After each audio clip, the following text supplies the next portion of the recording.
Bueno, aquí estamos, iniciando un nuevo programa, un nuevo encuentro con todos ustedes para hablar de los temas de la actualidad, por supuesto, poniendo énfasis, acento en todo lo que tiene que ver con la política, tal cual es el origen de nuestro programa, y muy particularmente en este tiempo, absolutamente político. Todo es política, todo ocupa. Aún aquellos que dicen, no, a mí no me importa, bueno, de prepo, usted se sienta, y le debe haber pasado, se sienta en una mesa de café y inmediatamente aparece el tema político. Y hay algunos que dicen, che, hablemos de otra cosa. Y dice, no, hablemos de esto. Así que bueno, ocupa todo, los espacios, toda la escena, como decimos. Y no puede ser de otra manera, al menos es absolutamente entendible que sea así, porque bueno, estamos ya caminando hacia lo que ahora es la otra fecha. Antes teníamos el 22 de octubre, ahora tenemos el 19 de noviembre, como la fecha donde se jugará, si lo queremos comparar en términos futbolísticos, la gran final entre Javier Milei y Sergio Massa, entre Sergio Massa y Javier Milei, que son los que se han quedado con la posibilidad de definir entre ellos dos quién va a ser el próximo presidente de los argentinos por 4 años.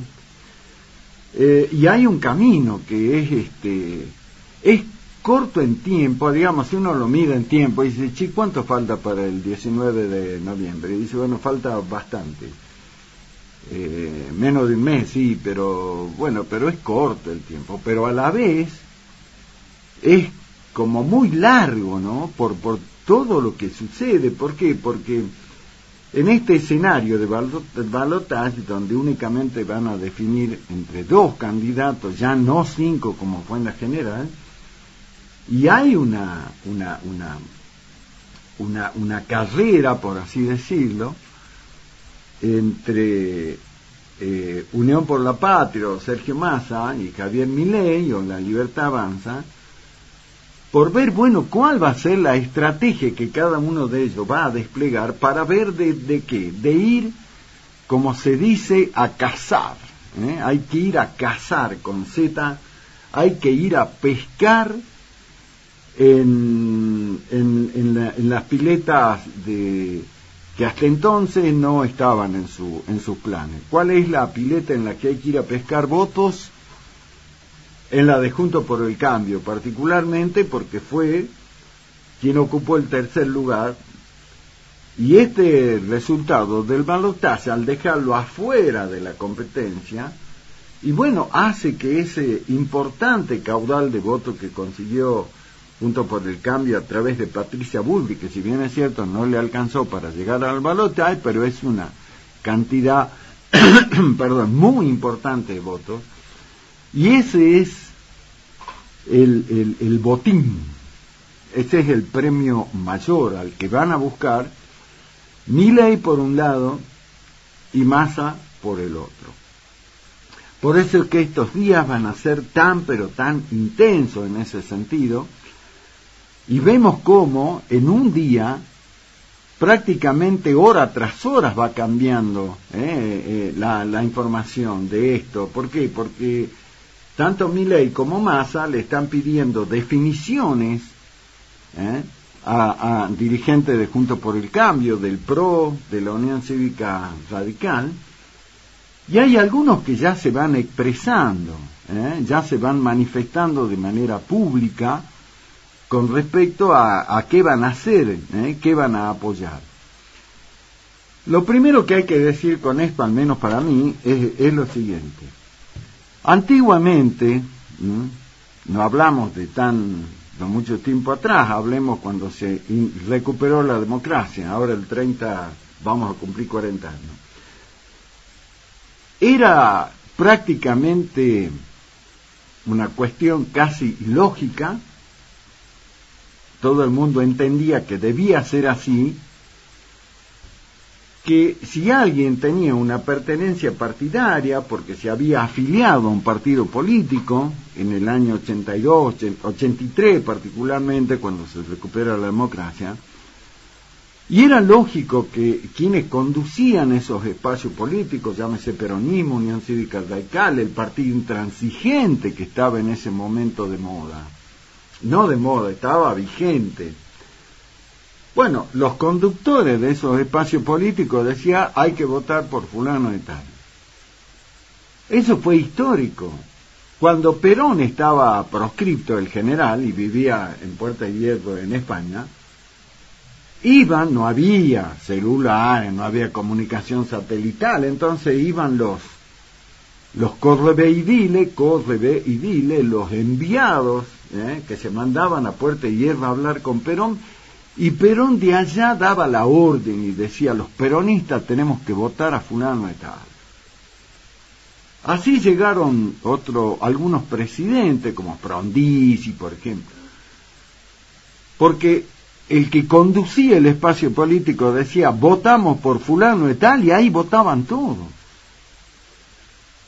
Con dos palabras que a mí la verdad que nunca me pareció que era así, bueno, pero era parte de las reglas de juego en ese momento de la política, dos palabras que me parecían terribles, ¿no? Disciplina partidaria. Yo me acuerdo haberlo escuchado a mis tíos, a los amigos de mi viejo, gente en ese momento mayor para mí, que renegaban de lo que planteaban quienes conducían los partidos que le gustaban. Esto no me gusta y qué sé yo. Inocentemente le preguntaba, ay, ¿va a votar otro? No, ¿cómo se te ocurre, hijito? No, hay que votar ahí. Pero ¿y si no me decís que no te gusta? No, pero hay que votar igual. ¿Y por qué? Por disciplina partidaria. Inclusive legisladores provinciales, nacionales, municipales, ¿cuántas veces se presentaban proyectos que no le gustaban, que no querían saber nada, pero a la hora de votar los tipos se ponían un broche en la nariz, para no sentir aroma a nada, y levantaban la mano y votaban a favor? Disciplina partidaria. Eso existió hasta hace poco. En el último tiempo, y a mí me parece que está bien eso, porque los ciudadanos se dieron cuenta de que son ellos los únicos responsables de la decisión electoral que tomen, porque son ellos con su voto los que van a definir cómo les va a ir a ellos, a sus amigos, a sus familiares, a la ciudad, al país que sea. Entonces, a partir de ahí, ya de nada sirve. Hoy los dirigentes ya no dirigen a nadie. Ya no dirigen. ¿Por qué? Porque antes, por eso se llamaban dirigentes, porque dirigían. Vamos por acá, vamos por allá, votemos así, votemos así. Hoy no. Hoy los ciudadanos, y cuando digo los ciudadanos también hablo de las ciudadanas, toman su decisión, escucharán a lo mejor lo que dice, a lo mejor el partido con el que simpatizan, o a lo mejor en el partido que estaban afiliados, porque en el 83 hubo mucha afiliación a los partidos políticos, pero después ya no. Hoy es muy difícil que alguien se afilie a un partido político.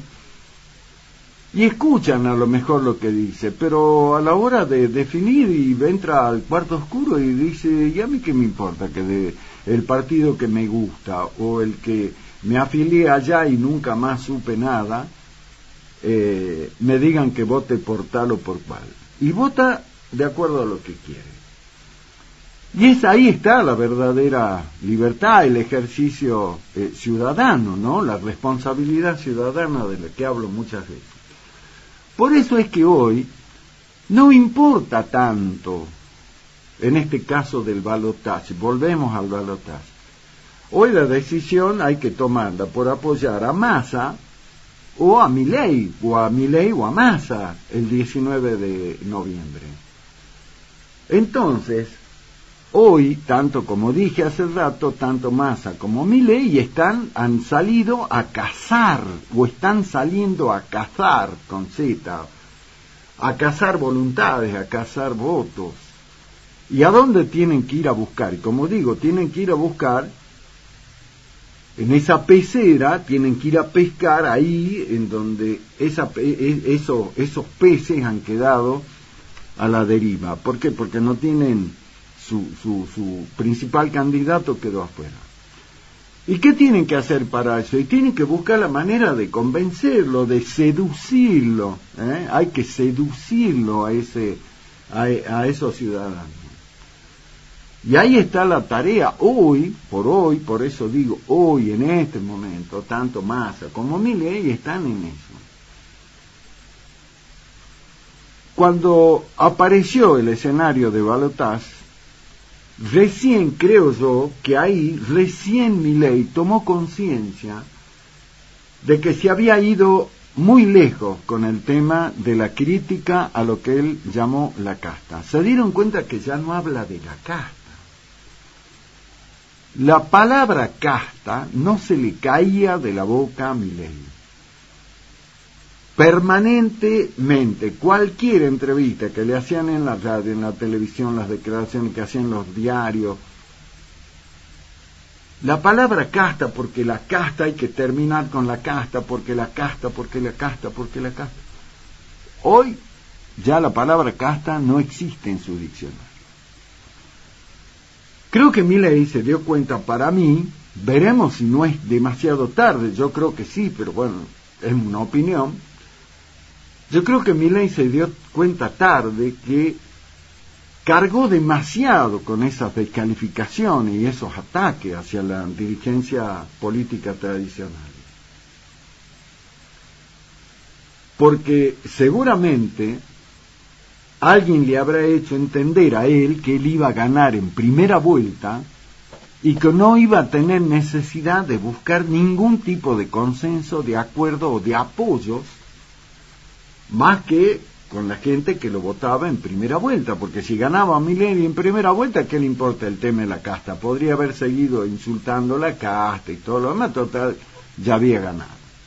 No ganó, entonces ¿eso qué hace? Que él tenga que salir, como digo, a cazar o a pescar, ¿no es cierto?, en peceras ajenas, que no le pertenecían. Y ahora es cuando él se da cuenta y dice, che, yo me fui demasiado lejos con la crítica. En la política es natural que un candidato, un dirigente político, lo cuestione a su adversario, a su rival. Lo cuestione con dureza, le marque los errores, le marque las contradicciones, con dureza. Pero para mí Milei, lo que él comete, y estoy seguro que él lo hace porque él estaba convencido que iba a ganar en primera vuelta y no iba a tener necesidad de acordar con nadie, Milei pasó de la crítica de orden político a lo personal. Se fue de lo político. Él se fue de lo político y se metió en el terreno personal. Y cuando vos cuestionás desde a un dirigente político en el plano personal, y ya estás hablando de otra cosa. Y volver de esa crítica que vos le hiciste a título personal a alguien es muy difícil. Es como si no tuvieras retorno. Por eso, cuando Milei se excedió en la crítica, por ejemplo, hacia la figura del Papa, que vos decís, bueno, el Papa, ¿sabe qué? Dice este tipo, me dice que yo soy Satanás en la tierra, el demonio, y el Papa decía a mí que me importa, ¿quién sos vos, Gil? Anda para allá, bobo, así como decía Messi, en el Mundial, anda para allá, bobo. Pero Milei se tendría que haber dado cuenta que al descalificar así la figura del Papa, no lo estaba insultando, descalificando solo a él, sino a los millones de católicos del mundo, pero muy particularmente a los católicos de este país, que eran los que lo tenían que votar a él. Entonces, ahí comete un error, porque él ya se mete en la parte personal del Papa, porque le dice, vos sos un kirchnerista, le dice un montón de cosas. ¿Cómo le va a decir que el delegado de Satán en la tierra? Ya se fue mucho más, muy allá. Cuando agarró y dijo, bueno, creó un muñeco que le puso la cara de Alfonsín y dijo, vayan y péguenle todas las trompadas que puedan, porque este es el padre de la hiperinflación, el fracasado gobierno de Alfonsín. Y lo dijo con absoluta tranquilidad, ¿no es cierto?, sin tener en cuenta que la figura de Alfonsín dejó de ser una figura de pertenencia radical. Alfonsín, con todos los errores que cometió en su gobierno, con todos, pero la figura de Alfonsín está más allá de eso. No solo es una figura reconocida, respetada dentro de lo que es el radicalismo, sino de la sociedad argentina. ¿Cuántos peronistas hay? ¿Cuántos peronistas hay? Y que mantienen por Alfonsín una posición de respeto, inclusive de cariño. Hay un amigo, muy amigo mío, muy amigo mío, un hermano mío que lo ama a Alfonsín y es un dirigente de cuna peronista, ocupó cargos legislativos, todo con el peronismo, pero lo respeta y lo ama. Entonces, la figura de Alfonsín ya no es solo, pues vos decías, yo lo ataco a Alfonsín, lo ataco a los radicales. No, está atacando a buena parte de la sociedad que no es que sea alfonsinista, sino que respeta y valora lo que pudo hacer Alfonsín ahí después de los 8 años horribles de la dictadura. Pero sin embargo, él fabricó un muñeco de plástico para que la gente vaya y lo trompee con la cara de Alfonsín. Después atacó la figura de Bullrich, que era su adversaria, y le dijo, sin ningún tipo de prueba, le dijo que era terrorista, montonera, terrorista. Nada hubiera sido que le diga montonera, porque capaz que Bullrich lo fue. Pero el tema es que se fue más allá diciendo que ella ponía bomba en los jardines de infantes. Una locura total, porque si vos vas a decir eso y tenés que traer la foto donde aparezca Bullrich, jovencita, llevando una bomba que hacía tic-tac, tic-tac, tic-tac, dejándole en un jardín, porque si no, no podés decir eso porque a vos te parece o porque alguien te dijo.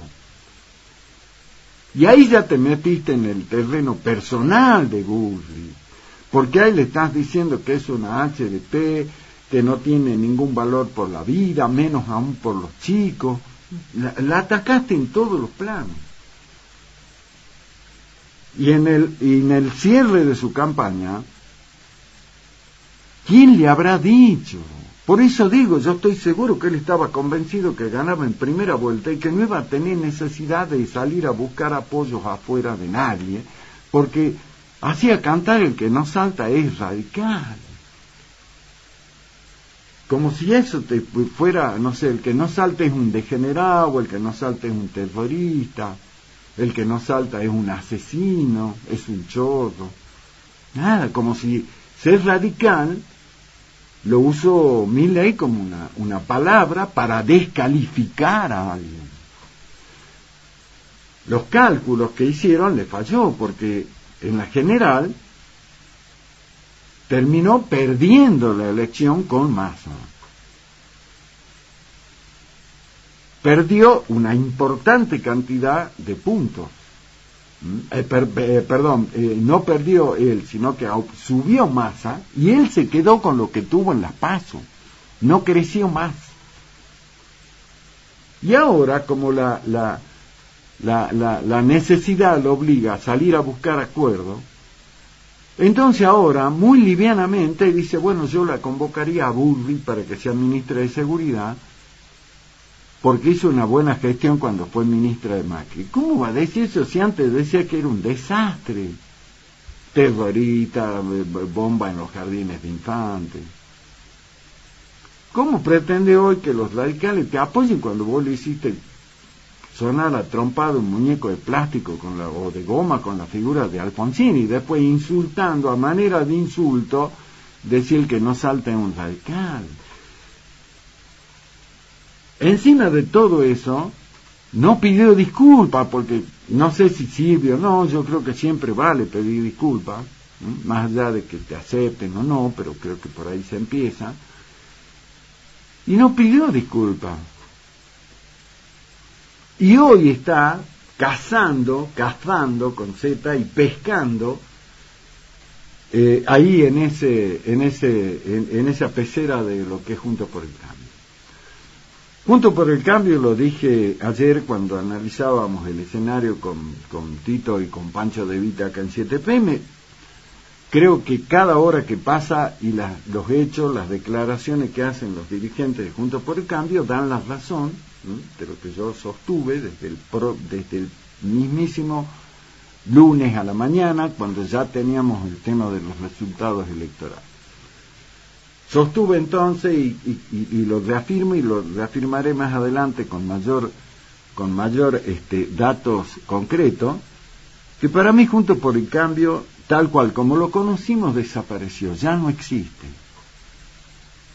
Es imposible que siga Juntos por el Cambio. ¿Por qué? Porque hoy, en este momento, en Juntos por el Cambio, más allá de la diferencia entre el PRO y el radicalismo, adentro del PRO y adentro del radicalismo, los propios dirigentes son incapaces de ponerse de acuerdo. Hoy estaba prevista una reunión del PRO, de los principales dirigentes del PRO, Mauricio Macri, Larreta, Vidal, bueno, todos. Lo suspendieron, ¿por qué? Porque nadie quiere ir, porque todavía todo el mundo está sin saber qué hacer. Iguacel, que fue ministro de Macri, hace rato lo escuché, dijo: yo voto Milei. Y hay otros que dijeron que no van a votar Milei porque consideran que el que lo jodió a ellos como PRO fue Milei. Y ahí también lo hacen responsable de esa jugarreta a Macri.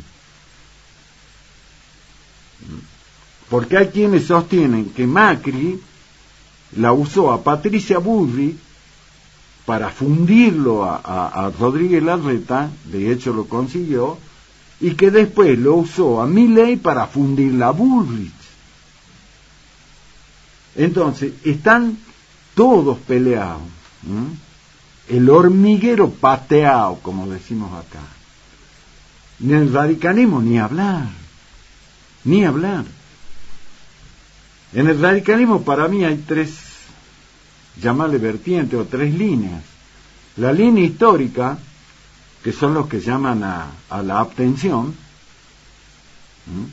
la línea histórica de los radicales. Nosotros no somos liberales, tampoco somos kirchneristas, entonces nosotros nos tenemos que abstener en esta votación. En esa misma posición está, por ejemplo, Lilita Carrió.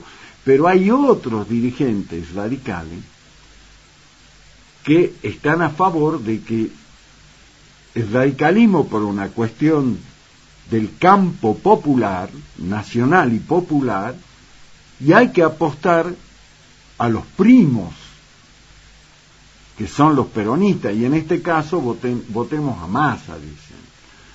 Y hay otro que dice: ¿cómo te crees que vamos a votar Massa, hermano? Ese kirchnerismo. No, lo votemos a Milei. Y ahí está, esa es la pelea. Por eso digo que Juntos por el Cambio ya no existe más. ya no están más, ya no existen más. Ahora, volverá a ser el PRO con todos los problemas internos que tendrá el PRO y se deberá reconstruir, y la Unión Cívica Radical también tendrá que empezar a transitar su propio camino.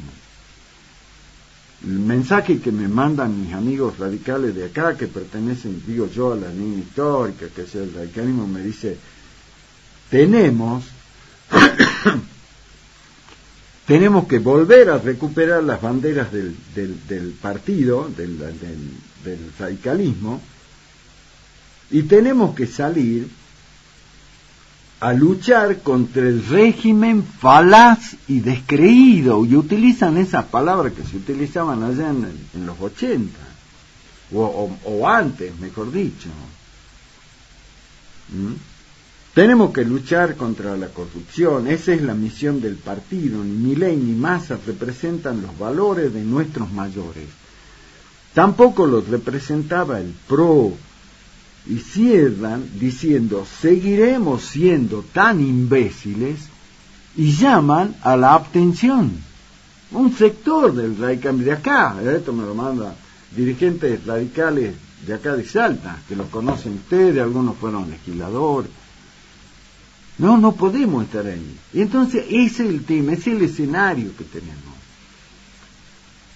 Yo creo en ese escenario, en este momento, veremos, la política es muy dinámica, veremos qué pasa después, pero por ahora, parecería ser que en esta campaña de sumar votos, adhesiones, le puede ir mejor a Massa, le puede ir mejor a Massa. Porque, repito, lo de Milei con muchos de los radicales y del PRO particularmente, le va a resultar difícil pescar en esa laguna, en esa pecera, se me ocurre. Pero en la política todo es posible. Lo imposible no hay, la palabra imposible no existe en política. Por eso dice el arte de lo posible. Veremos cómo avanza esto, pero a decir verdad, hoy por hoy, en este momento, lo más probable es que a Sergio Massa le resulte más fácil sumar votos, voluntades que no están ya en la segunda vuelta, particularmente en los radicales, ahí, en el gobernador de Córdoba, en Schiaretti, que fue candidato presidencial. Recuerden ustedes que Massa, Schiaretti, Pichetto, Juan Manuel Urtubey eran los que conformaron en su momento esa famosa avenida del medio para poner fin a la grieta. Ellos transitaron juntos por ahí. Había una foto de los 5 que estaban en ese camino, y ahí estaba Schiaretti, ahí estaba Massa. Habrá que ver entonces a dónde van a ir a parar los votos de Massa. De Schiaretti. Irán a Massa, repito, hoy ya nadie puede decir, Schiaretti no lo puede llamar más y decirle quédate tranquilo, Córdoba te vota a vos. ¿Por qué? Porque el cordobés, más que nada el cordobés, nunca jugó a favor del kirchnerismo, y a Massa le tienen desconfianza de que él diga, bueno, sí, yo voy a hacer un gobierno de unidad, voy a terminar con lo que pasa hasta ahora, y que después, cuando jure, aparezca de nuevo Cristina y le diga, a ver, que venís vos para acá, che, yo voy a decir qué hacemos. Hablando con gente, ayer lo charlamos con Tito de Vita acá, que tiene una relación de amistad personal con Massa, y decía, vos que lo conocés, y para mí dejó una frase Tito de Vita que es importante. Dice, ojo, Massa no es Alberto Fernández, diciendo, sentalo a Massa en el sillón de Rivadavia y va a tomar sus propias decisiones, no va a ser como Fernández. como Alberto. Pero bueno, ahí está, ese es el escenario que tenemos hasta ahora. Vamos a ver cómo avanza. Digo, es poco corto el tiempo hasta el 19, pero es pero tanto todo lo que hay que hacer que parecería que es eterno.